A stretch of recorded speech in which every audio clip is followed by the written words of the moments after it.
হরে কৃষ্ণ। সকলের চরণে জানাই সশ্রদ্ধ প্রণিপাত। আপনাদের সবাইকে জানাই দৈনিক গীতামৃতের 131তম পর্বে সুস্বাগতম, কৃষ্ণপ্রীতি এবং শুভেচ্ছা। দৈনিক গীতামৃতের আজকের এই পর্বে আমি আপনাদের নিকট আলোচনা করব ভগবদ্গীতার 3য় অধ্যায়ের 25 বা 25তম শ্লোক নিয়ে।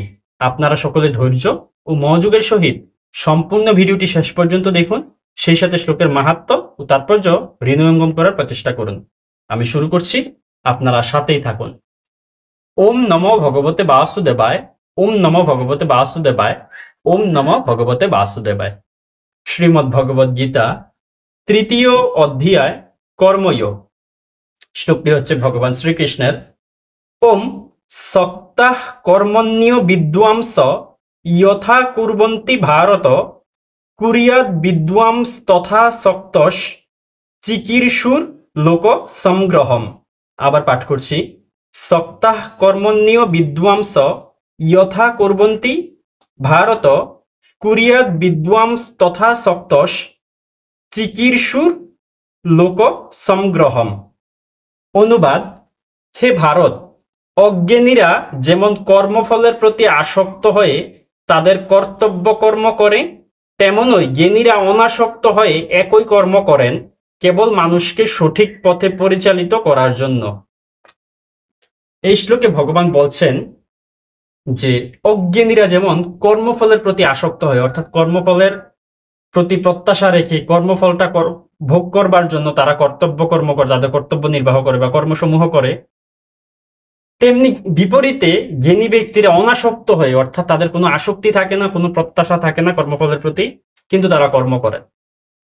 তো এই শ্লোক থেকে এই শ্লোকের সাথে একটা কথা খুব ভালোভাবে যায়, সেটা হচ্ছে জ্ঞানী ব্যক্তিরা ভিন্ন কিছু করেন না, একই কাজ ভিন্নভাবে করেন। অর্থাৎ জ্ঞানী ব্যক্তিদের কাজ আর অজ্ঞানী ব্যক্তিদের কাজ খুব বেশি আলাদা নয়। পার্থক্য হচ্ছে জ্ঞানী ব্যক্তিরা ফলের প্রত্যাশা না করে, ফলের আশা পরিত্যাগ করে, অনাসক্ত হয়ে, আসক্তিরহিত হয়ে, কোন রকম প্রত্যাশা না রেখে কেবল ভগবান বিষ্ণুকে সন্তুষ্ট করার জন্য, ভগবান কৃষ্ণকে সন্তুষ্ট করার জন্য কর্ম করে। আর অজ্ঞানী ব্যক্তিরা ফলের প্রতি আশা রেখে, ফলের প্রতি প্রত্যাশা রেখে, ফলের প্রতি আসক্তি রেখে, ফলের আকাঙ্ক্ষা রেখে সকাম কর্ম করে, নিজের ইন্দ্রিয় তৃপ্তি সাধনের জন্য, নিজেকে সন্তুষ্ট করার জন্য তারা কর্ম করে। এই বিষয়টা আমরা বুঝতে পারলাম। পূর্ববর্তী শ্লোকে ভগবান বলেছিল যে তার কোনো কর্তব্য কর্ম নেই, কিন্তু তবুও তিনি কর্ম করেন যাতে সবাই তাকে অনুসরণ করে, কর্তব্য কর্ম সম্পাদন করে। এবং তিনি কর্ম না করলে কি হবে সেইগুলো আমরা পূর্ববর্তী শ্লোকে দেখেছিলাম। এবং এই শ্লোকে ভগবান বলছেন যে অজ্ঞানীরা আর জ্ঞানীরা একই কর্ম করেন, কিন্তু অজ্ঞানী ব্যক্তিরা ফলের প্রতি আসক্ত থাকে, ফলের প্রত্যাশা রাখে, কিন্তু জ্ঞানী ব্যক্তিরা সেটা রাখে না।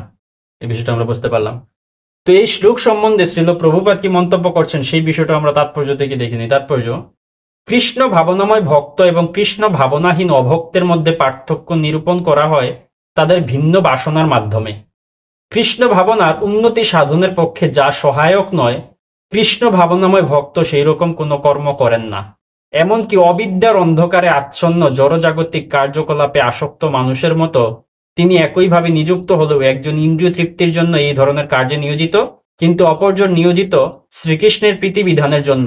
তাই কিভাবে কর্ম সম্পাদন করতে হয় এবং তার ফল কৃষ্ণ ভাবনার উদ্দেশ্যে কিভাবে নিয়োজিত করতে হয় তা মানব সমাজে প্রদর্শন করার জন্য কৃষ্ণ ভাবনাময় মানুষের প্রয়োজন। তো এই বিষয়টা আমরা বুঝতে পারলাম। তো এতক্ষণ ধৈর্য ধরে আমাদের সাথে থাকার জন্য এবং মনোযোগ সহকারে সম্পূর্ণ গীতামৃত শ্রবণ করার জন্য আপনাদের সবাইকে অসংখ্য ধন্যবাদ, বিশেষ কৃতজ্ঞতা, বৈষ্ণবীয় প্রণাম। তো এই শ্লোক পাঠে, উচ্চারণে, অনুবাদ প্রকাশে, তাৎপর্য বিশ্লেষণে কিংবা মন্তব্য প্রদর্শন সহ যে কোনো কিছুতে কোনো রকম ভুল ত্রুটি থেকে থাকলে, কোনো কিছুর অভাব থেকে থাকলে বা কোনো কিছু বাদ পড়ে গেলে আপনারা সেসব ক্ষমাসুন্দর দৃষ্টিতে দেখবেন, সেই সব বিষয় ধরিয়ে দেওয়ার প্রচেষ্টা করবেন। তো আপনাদের সহিত দেখা হবে পরবর্তী পর্বে, পরবর্তী ভিডিওতে, পরবর্তী শ্লোকের পর্যালোচনায়, পরবর্তী দিবসে। ততক্ষণ সকলে ভালো থাকুন, সুস্থ থাকুন, আমাদের সাথেই থাকুন। হরে কৃষ্ণ।